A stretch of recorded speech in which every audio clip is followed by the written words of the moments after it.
Well, hello everyone. Patricia Worby, Alchemy Therapies here, and once more delighted to continue my series of conversations with people involved in healing.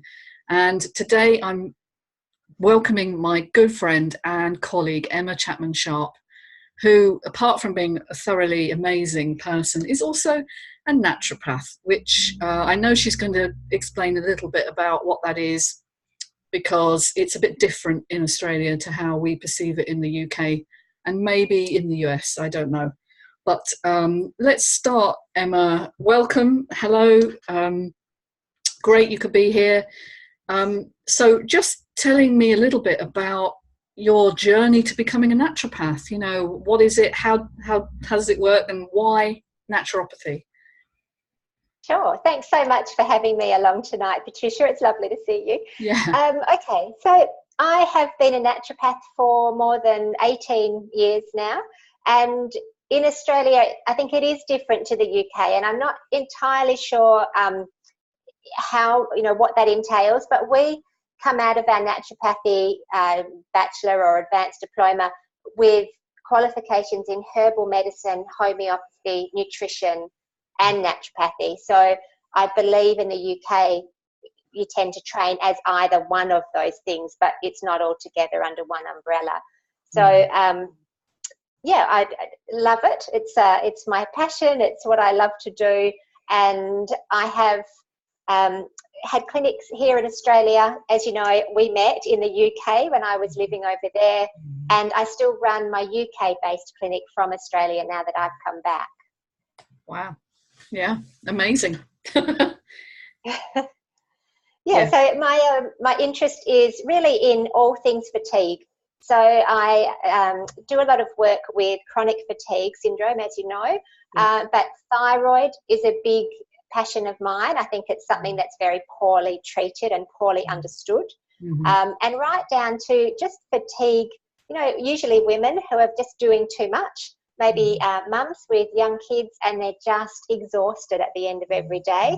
And I find those are really, great clients to have, because you can tend to turn it around pretty quickly, which is rewarding. Yeah, I know. Thyroid is something I've been dealing with myself, actually, you're aware of, I think. That I think I've struggled with the whole of my life, and nobody's ever picked it up. Because how thyroid presents can be such a varied picture, can't it? And I think only recently I had a diagnosis of Hashimoto's thyroiditis, and that was my wake-up call, oh. And then the more I look into it, I think some of these things have been happening, and I've just assumed I had a virus, or like you say, women being exhausted all the time and thinking, oh, well, it's because my life is stressful, or I've got the children, under 5 at home, or I've got elderly parents that I'm looking after, and yes, all of those things impinge, don't they? So, yeah. So it's wonderful to have a specialism, isn't it? And within your field, how did you get here doing this work with fatigue and CFS and hormonal? It's a good question. I don't know if I have the answer to that myself. I feel that I've almost fallen into it, and it's definitely been a learning process. So in the UK, I met a lady who you know as well, Elaine Wilkins, of the Chrysalis Effect. And that was a relationship that I think really started my interest in chronic fatigue syndrome. Because up until that point, I had had a few clients with it, but they are very complicated cases. And I never felt that I really was getting anywhere. And I think that's fairly standard for people with chronic fatigue. They're very, very tricky cases to make headway in. And I found the Chrysalis Effect program really brought together the physical side of things, which is what I felt my kind of education was around. But perhaps the missing link to treatment of these clients in the past had been the whole emotional side of things. And I think the work with the Chrysalis Effect and with yourself, really that was the big learning for me, was how important the emotional side and the past trauma could be on someone's present day physical symptoms. Yeah, absolutely. And I still remember you'll remember this story. I'll just share it with anyone listening. We had a mutual client, a client that I was seeing for a while, who had very, very bad headaches. She'd had a headache basically for 3 years or 4 years. And I had started treating her, and we had discovered an underlying thyroid issue and low iodine, and we had gone through blood tests, and she was B12 deficient, and there was a whole lot of genetic stuff, and I'd gone through all the physical things, and in herself she was improving, but I could not get rid of these headaches. Nothing that we did treatment-wise impacted on these headaches, and that was her number one symptom. And I remember referring her across to you, and at that time, I remember saying to myself, if Patricia manages to fix this, I'm just going to be like, so fascinated, and just, I think I was swearing to myself I would retrain and just do what you do if you managed to fix it. And of course you did manage to fix it. It was an emotionally based issue, a traumatic issue. And you did manage to get rid of those headaches. And then I second guessed about retraining, and I thought, I can't be you, but what I can do is work with you. And I do obviously refer a lot of clients to you for that underlying work. Well, we have this cross-referral model, don't we? I think part of the learning I've had in becoming the therapist I am now is learning not that you don't have to be everything, that you can specialise, you can find your niche. And you were instrumental in helping me find mine, not just from referrals, but, early on when I was training, you were ahead of me, and you helped me sort of set up, and you helped me formulate my what I'm giving, what I'm offering, and you gave me a lot of really sound business advice as well. And it's one of the angles I think that therapists are not always so good at is running the business and selling themselves, not in a pushy way, but actually marketing their skills. And what I love about our approach here with the Chrysalis Effect, and that's not the only work we do, obviously, neither for me or you, we do clients outside of that, but this model of working as a team, all singing from the same hymn sheet, knowing the precursors of these conditions, and then finding out, well, what are the physical inputs here that have gone awry? What are the genetic? What are the emotional or lifestyle factors? And all the different inputs, and helping that person to realign themselves with the person they would be without the trauma, the person they would be if they hadn't improperly metabolized, and I use that word deliberately, the emotional component of their lives.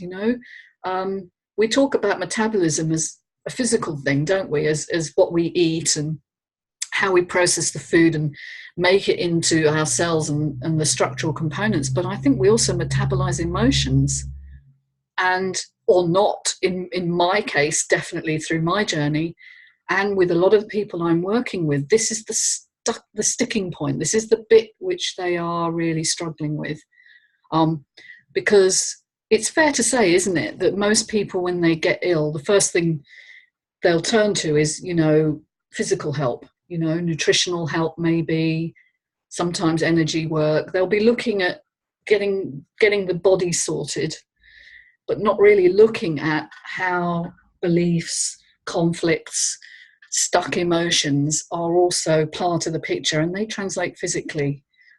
And absolutely.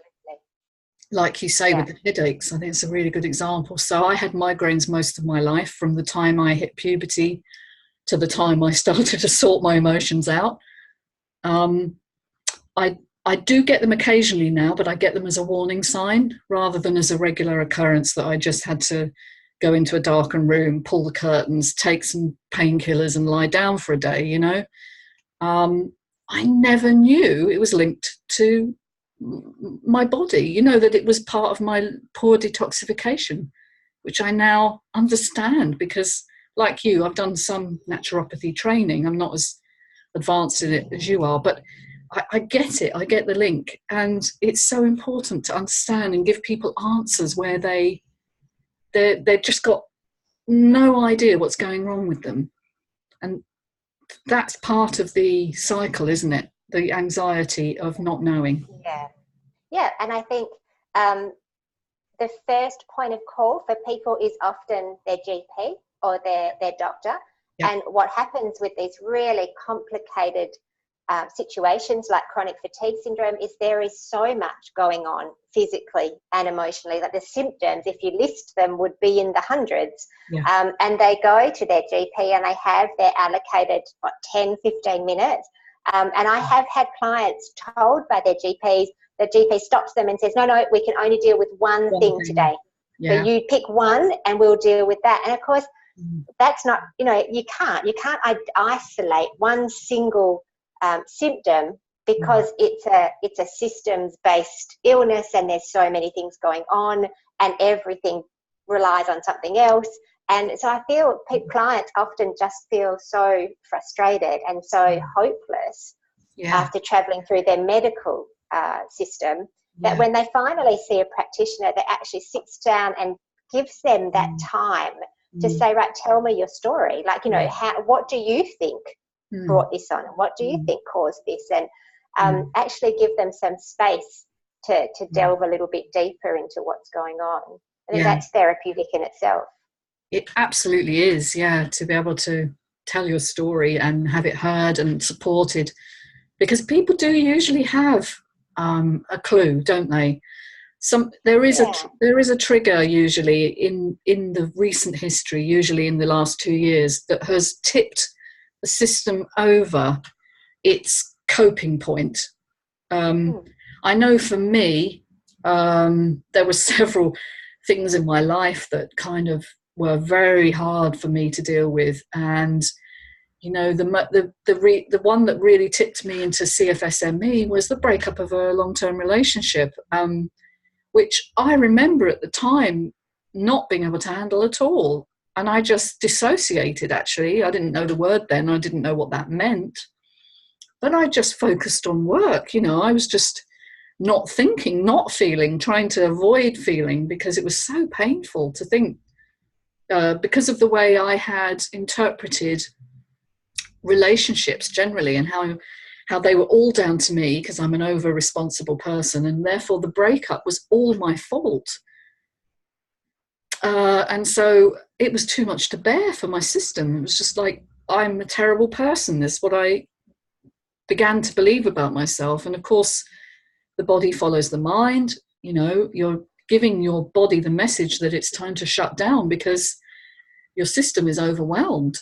So that, for me, that's what happened. But there's a crux in everybody's life that they reach that kind of tips them over. And I find a lot of the time that's grief. I think it's a really sort of common thread through a lot of my clients' story, like that unresolved grief is a big one. And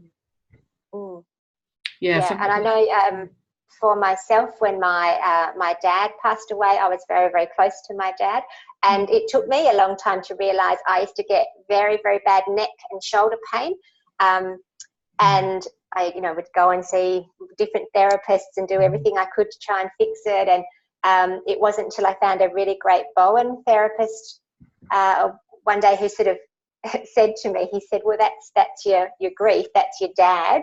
And I sort of realised then that my neck pain would get really bad around Father's Day and around the anniversary of his death and Christmas. And it sounds obvious now, but I had never put that together, that actually that was to do with that. And it wasn't just, I kept thinking, I've lifted something the wrong way, or I've twisted something and I've, pulled a muscle, or I've done something to my neck. And once I worked, sort of a bit more through the grief, then that neck pain disappeared. So that's a really important point. The body speaks to you in the only language it has, which is symptoms. Whether it's neck pain, gurgly stomach, headaches, it only has a very limited range of things it can do, and the symptoms are part of that picture, but they are not the cause. And if we just look for a physical release, like you did and like I did, I went to the doctor because I couldn't sleep. I stopped being able to sleep properly at night, and I'd wake up really early in the morning, and I was really, really agitated and like something terrible was about to happen. Terrible anxiety. And I got given pills for anxiety. and sleeplessness, which just doped me up to the eyeballs. So at no point did anyone say, what has happened to you? What in your life has changed to cause this, you know? So I think that's the difference with naturopathy or natural medicine, isn't it? That we look at the bigger picture as a holistic vision. I mean, holism has got a terrible reputation. It's such a shame, you know. Holistic therapist is such a downgraded word for somebody that just goes, oh dear, and waves some candles around you or something. But actually, all the people I know operate from this holistic principle that health, healing, and wholeness come about through integration of the life experience. The food you eat, the experiences you have, the relationships you're involved in, the thoughts you think, you know, the beliefs you hold. And that to me is true holism. And sometimes I call it mind-body medicine because it's perhaps a more sexy sounding title. So I quite like it, but it does describe this dialogue that we're continually involved in, the mind and the body. And it's not just one way. Everyone thinks it's the mind tells the body what to do. We know, I'm sure you know, the body also feeds back, and it's more that way actually than it is that way. It's about 80% this way. So yeah, I think the physical stuff is sort of my area of expertise. And even though, yeah, I do treat a client holistically, I know when to refer when things are outside my remit, if you like, and that's when I send clients on. But on the physical side of things, I think there's a huge amount that you can do with things like diet. And what I found with my really chronically ill clients is starting at almost like the very basics. So I do look at genetic profiling to see whether there's some kind of gene mutations that have been brought to play. Yeah. I do look at systems like thyroid and adrenals and gut health and that sort of stuff. But what I've found as a starting point, I get an awful lot of information from a standard blood test, and from a blood test that a client has had and the GP's gone, it's fine, there's nothing wrong. It's the same test, and yet that's usually the starting point of my whole treatment protocol, because they don't, and this is nothing against GPs, but they're not trained in nutrition and they're not looking for the same things in a blood test. So I've found enormous improvements can be made with the smallest treatment. So just getting B12 deficiency sorted, and I think that's rife. I think just about every one of my clients comes to me with low B12 because the reference ranges that the NHS are looking at are just out of date. They're just not correct. So a client might, and this happens a lot, they're told their B12 is high and it's absolutely low, like it's completely off the scale low, but to the NHS it's considered a high reading. So they've been sampling deficient populations for their reference ranges. For far too long. So there's B12, and it's important to get the right type of B12, and I won't go into all of it now. Vitamin D is very poorly sort of picked up.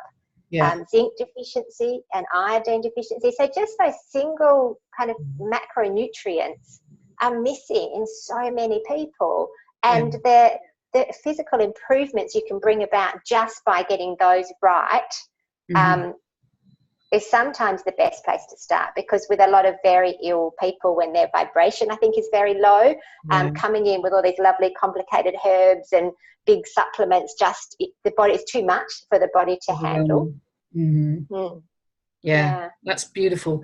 Actually, I think you're so right there. The gentle onset approach, bringing them back to a gradual, more robust state, so that you can then tackle the more nitty-gritty areas that need working on, but just getting the nutrition right as a baseline.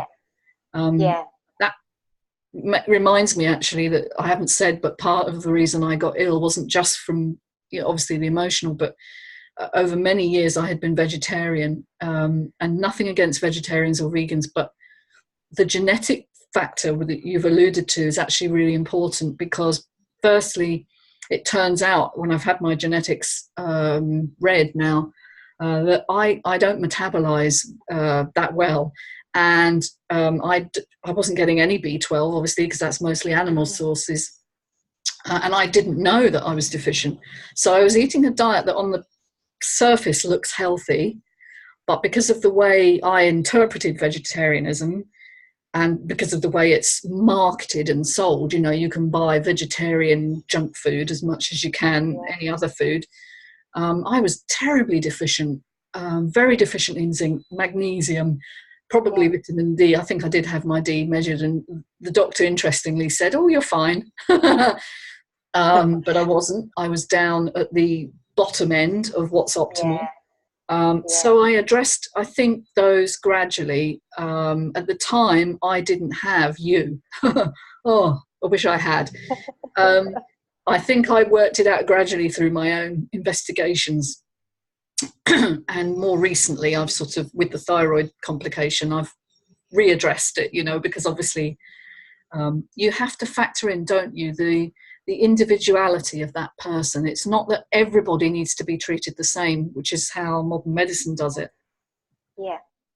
So, yeah, and that's the biggest key. It's not the same treatment plan for everyone. It's not the same diet for everybody. It really does need to be sort of completely changed depending on who you're dealing with and what their symptoms are and what their story is. And I think that's one of the biggest hurdles to having naturopathy and complementary therapies perhaps taken seriously by the pharmaceutical companies. It's very difficult to do a double-blind placebo-controlled study on a treatment protocol when that treatment protocol is different for every single client. So there is no one pill that you are giving everybody and you can see what happens. It's too big and too broad and too personalised for anyone to actually study properly and have some reliable baseline. So then it becomes, we're still measured against that pharmaceutical bench line, or, you know, are there these studies out there? And no, they're not because it doesn't work, but because we don't fit into the box of how you like to measure things. And I think that's a real problem with getting our work recognised as being therapeutic and beneficial. Yeah, there's something called the gold standard. I don't know if you've come across that in research. It's called the gold standard approach, and it's the randomised control trial, as you said, the placebo-controlled trial. And we have, every now and again, we get a potential client that comes in who's come from that model and wants to know, where are the randomised controlled trials that prove what you do works? And we're like, they aren't there yet. There may be some, I haven't done an exhaustive survey, but they tend to be small scale. But the whole concept doesn't work. As you've said, the model, because it was designed by the pharmaceutical industry to measure a drug against placebo, which is, you know, a dummy pill. And nutrition doesn't work like that. It works synergistically, and you tweak it. You don't just have one thing against a nothing. So it's very hard to prove what we do works, other than what is euphemistically called, you know, I suppose it's observational evidence, or there's another word which I can't remember, but it's the anecdotal evidence, or your traditional, and you know, some of these, the herbs and things have been looked at for 2,000 years, but that doesn't count if you're a pharmaceutical company. They just discount that because it doesn't match their standards. So and then you know, science is based around that, unfortunately. Well, certainly it has been manipulated to be about that. And we had a client recently, a potential client, who came in and was asking, apart from where are the trials, she was quite critical of this alternative or holistic approach. And we had to remind her that actually that was a creation of the pharmaceutical industry. It was a manipulation, deliberate manipulation of scientific evidence to fit this gold standard that benefits their products, but disadvantages things that actually might also have profound benefit, like foods, nutrients, herbs. And we're not saying that that's the only solution. In some cases, drugs are needed, but actually at a profound level, it's more your baseline, isn't it, to change that. We are what we absorb, assimilate. A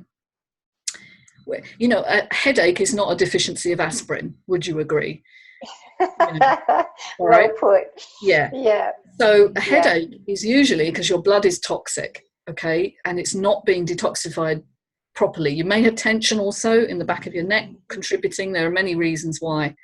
But in general, the kind of bilious migrainous headaches that many of us get, where we feel sick, we can't cope with light, we just feel off, our whole body feels off, is a liver issue, The liver issue. Yeah.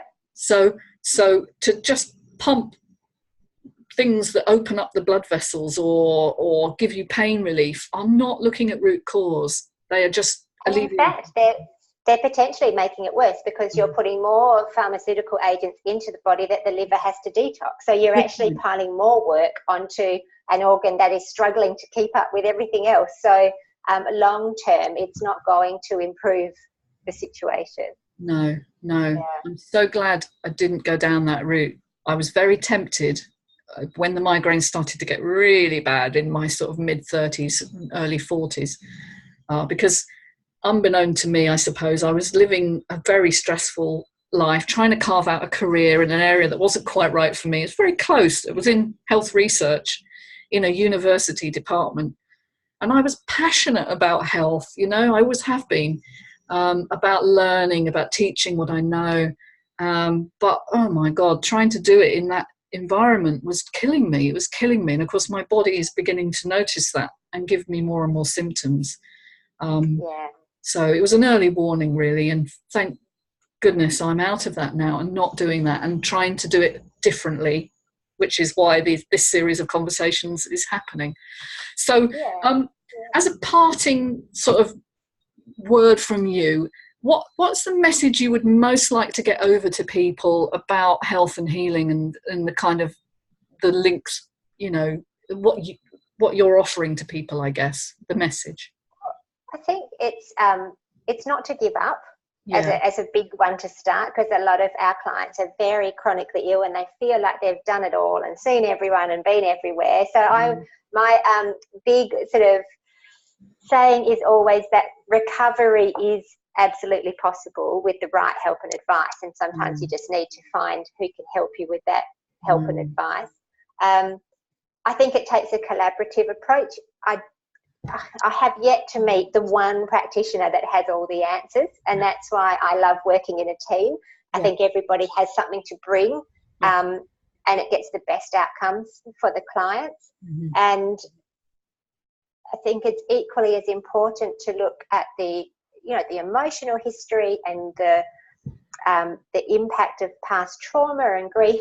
But it's also equally important to look at the building blocks of your health, and diet is so essentially important, and getting the nutritional deficiencies mastered, and make sure that they're like the bedrock is sound, and that detoxification is in place, and the genetics are propped up as much as they can. So all those sort of building blocks are really important before you can actually start to make strides forward in your health. Yeah, no, you put it so brilliantly. I know earlier on I was trying to think of an analogy, but the bedrock, that's a beautiful way of saying, get the nutrition right, because the nutrition is your baseline. It's what you are made from.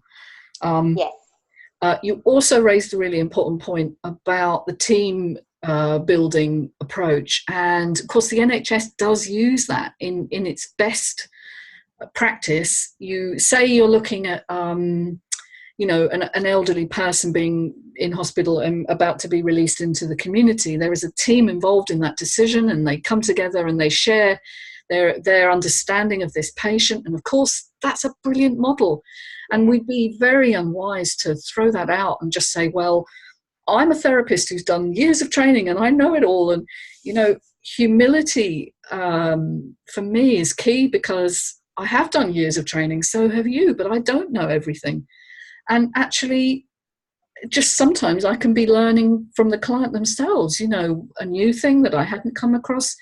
But when you can share it in forums like this and in the teams that we have, we're not throwing the baby out with the bathwater, to use an awful phrase, but we're going to use the best of the NHS and hoping to subsequently integrate this model into the NHS. I know that's what Chrysalis Effect are doing right now by running their trials, is saying, yes, team working really works, but we need a holistic model to start with. We can't go from this idea that, you know, like I've said, a headache is an absence of aspirin. But I know I made you laugh there, but that is the approach we're currently taking. Yeah, so absolutely. If you can't digest your food, you've got an absence of hydrochloric acid or too much. But why? The question is why? What's going on in the rest of the body, you know? And for me, that is the essential answer, the question to be answered.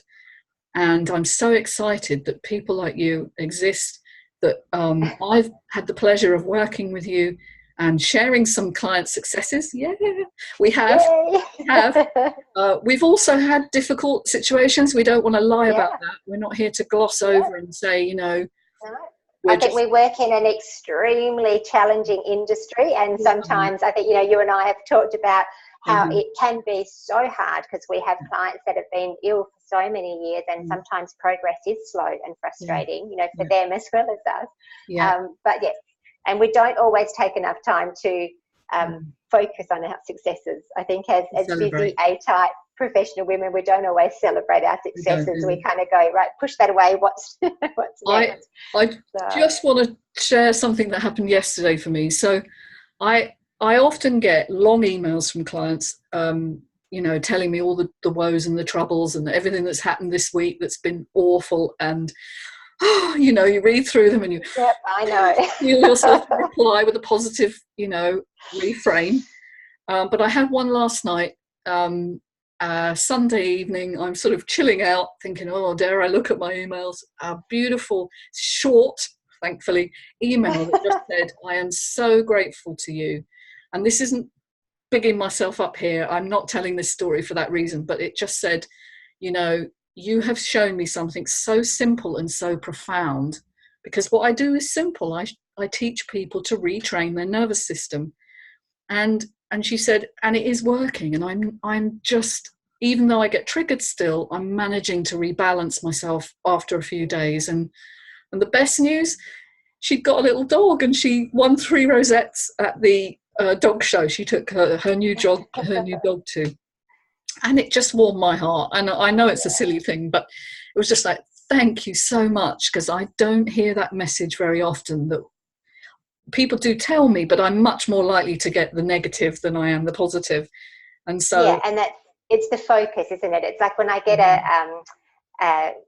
an email that says, everyone's well and everything's great and their life's changed and off they go, I probably give myself less than 5 seconds, 10 seconds to go, wow, that was great. And then I'm straight on to the next problem or the next fire to put out. And sometimes you have to take a moment and think, no, actually, you need to celebrate those successes. I did. I just said, I really took a moment. I just said, that's wonderful to hear. Because it truly is. Because I think you and I have a similar idea about this. This isn't about us fixing anyone, is it? It's about giving them the opportunity to fix themselves, to give them the right information, the right tools, to kind of then go off and do what they do, but in a new way. So we're here to facilitate, really, aren't we? Not to sort of pontificate from on high and heal in that way. And for me, getting positive feedback is like, yeah, you did it. Well done. You did it, not me. Yeah. They do it. And, that's right. And that, for me, is the biggest joy, because the more you teach people how to do this stuff, the more they're able to teach others. And so we have a snowballing of this understanding. And that's part of the reason why I'm doing these discussions and interviews with people like you, because we need this information out there to counter the unbelievably negative messages that most people hear, particularly in CFSME. And sometimes, it's lifelong, it's chronic, there's nothing you can do. The hopelessness. And as Elaine Wilkins always said, it's a travesty. It's a travesty that people going to their first point of call in the NHS, whether it's a doctor or specialist, and they're told, this is it. learn to live with it. There's nothing you can do.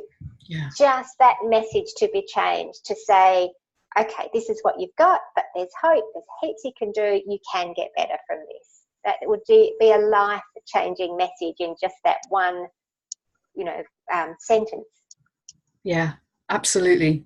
And a great point at which to, perhaps end today's discussion. Leave it on a note of inspiration and hope. That's wonderful. Okay, so only remains for me to thank you so much for taking part. People, Emma is the business. She's an amazing practitioner. Her understanding of, she hinted at it earlier, of blood tests, just simple blood tests that you get at the doctor's, is unparalleled. And I really encourage you to check her out. I'll give details on the link when this is published. So thank you so much, Emma, and have a lovely evening, and speak to you soon. Thank you so much, Patricia. Lovely talking to you as always. Okay, bye for now.